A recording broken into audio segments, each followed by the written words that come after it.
Cell fate and polarity in pollen grain.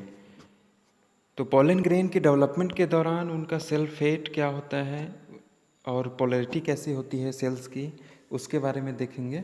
Cell fate का अर्थ होता है सेल का भविष्य।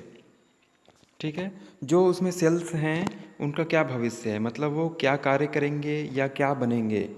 जैसे जनरेटिव सेल मेल गैमिट बनाता है ना, तो आगे हम देखेंगे कि सेल का भविष्य क्या है। और पोलैरिटी अर्थात मतलब सेल का रिलेटिव ओरिएंटेशन क्या होता है या उसका अरेंजमेंट कैसा होता है, जो सेल्स उसमें बनते हैं वो कैसे अरेंज्ड होते हैं कोशिका के अंदर, इसके बारे में हम देखेंगे। तो दोनों को एक साथ हम देखते हुए चलेंगे। ठीक है, तो पोलन ग्रेन के डेवलपमेंट के दौरान यानी पोलन डेवलपमेंट के दौरान माइक्रोस्पोर डिवाइड होता है। माइक्रोस्पोर की न्यूक्लियस डिवाइड होती है तो दो न्यूक्लियस बनते हैं, और ये अंदर में ना ये दोनों न्यूक्लियस ऐसे अरेंज्ड होते हैं कि एक न्यूक्लियस थोड़ा पोलन वॉल की तरफ होता है। मतलब ये जो पोलन ग्रेन है इसकी भित्ति या वॉल के किनारे की ओर होता है, और एक न्यूक्लियस थोड़ा अंदर की ओर होता है।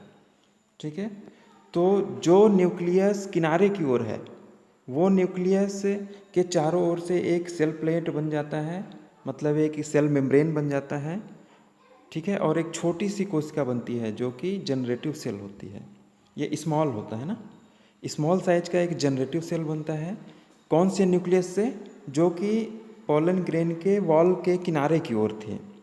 ठीक है, और दूसरा न्यूक्लियस जो कि थोड़ा अंदर की ओर है वो वेजिटेटिव सेल का न्यूक्लियस कहलाता है।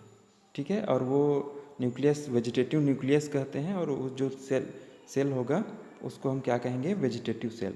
यानी ये छोटी सी जो सेल बनी ये जनरेटिव सेल है, और उसके अलावा जो ये बड़ा सा सेल बनेगा ये वेजिटेटिव सेल होगा। ठीक है, तो यहाँ पर हम अगर पोलैरिटी की बात करें, पोलैरिटी में तो न्यूक्लियस से एक न्यूक्लियस थोड़ा पोलन वॉल की तरफ होता है, पोलैरिटी के लिए ध्यान रखना है ना, जो कि जनरेटिव सेल बनाता है, और एक थोड़ा जो अंदर की ओर होता है। ठीक है, जो थोड़ा अंदर की ओर होता है वो क्या बनाता है, वेजिटेटिव न्यूक्लियस बनाता है। ठीक है, और वो लार्ज साइज का होता है। तो यहाँ पर थोड़ा पोलैरिटी में अंतर आ गया। अब जैसे ही आगे हम चलेंगे तो ये सेल बन गया जनरेटिव सेल। ये क्या बन गया, जनरेटिव सेल बन गया। अब ये जनरेटिव सेल शुरू में पोलन वॉल से जुड़ा रहता है, ये जो वॉल है इसकी इससे जुड़ा होता है, परंतु धीरे से क्या होता है, कुछ समय बाद ये पूरी तरीके से अलग होकर वेजिटेटिव सेल के अंदर आ जाता है। ये बात समझ में आई आपको? ये यानी ये छोटी सी जो कोशिका बनी थी और ये बड़ी सी कोशिका थी, इस कोशिका के अंदर की ओर आ जाएगा। मतलब एक कोशिका के अंदर एक छोटी सी कोशिका होगी, और जो छोटी कोशिका जनरेटिव सेल है ना, और ये जनरेटिव सेल आगे डिवाइड होकर ये दो मेल गैमेट बनाती है, जो कि दोनों मेल गैमेट कहाँ होंगे, वेजिटेटिव सेल के अंदर होंगे, उसके इनसाइड में यानी उसके साइटोप्लाज्म में होंगे। ठीक है, तो इस तरीके से यहाँ पे उसका अरेंजमेंट होता है। ठीक, और अगर हम सेल फेट की बात करें, सेल फेट यानी भविष्य, सेल का भविष्य, तो जनरेटिव सेल का भविष्य क्या होगा, ये दो मेल गैमेट बनाएगा। ठीक है, दो मेल गैमेट होते हैं, जो कि एक मेल गैमेट एग सेल से फ्यूज करता है और जाइगोट बनाता है, जाइगोट से एम्ब्रियो बनता है ना, जानते हैं आप। और दूसरा मेल गैमेट जो है वो सेंट्रल सेल, जो कि पोलर न्यूक्लियाई के मिलने से बनता है सेंट्रल सेल से वो मेल गैमेट जुड़ता है और एंडोस्पर्म बनाता है। दूसरा वाला मेल गैमेट क्या बनाता है, एंडोस्पर्म। पहला वाला मेल गैमेट एग सेल के साथ जुड़कर जाइगोट बनाएगा, जो कि एम्ब्रियो बनाएगा, और दूसरा एंडोस्पर्म बनाता है। एंडोस्पर्म ये पोषण प्रदान करने का काम करता है एम्ब्रियो को। ठीक है, तो ये इसका भविष्य हो गया, किसका, जनरेटिव सेल का भविष्य। दो मेल गैमेट बनेंगे, या दोनों मेल गैमेट का भविष्य भी आप आगे लिख सकते हैं ना। एक मेल गैमेट क्या बनाएगा, एग सेल के साथ फ्यूज करके जाइगोट बनाएगा, और वह जाइगोट एम्ब्रियो बनेगा, और एम्ब्रियो बाद में बीज में पाया जाता है ना। और दूसरा मेल गैमेट जो है वो एंडोस्पर्म बनाता है। तो दूसरा मेल गैमेट किससे फ्यूज करता है, पोलर न्यूक्लियाई यानी दो पोलर न्यूक्लियाई के मिलने से बने हुए सेंट्रल सेल से केंद्रीय कोशिका से जुड़ता है और एंडोस्पर्म बनता है। आपने पढ़ा होगा एंजियोस्पर्म में ट्रिप्लॉइड एंडोस्पर्म होता है ना।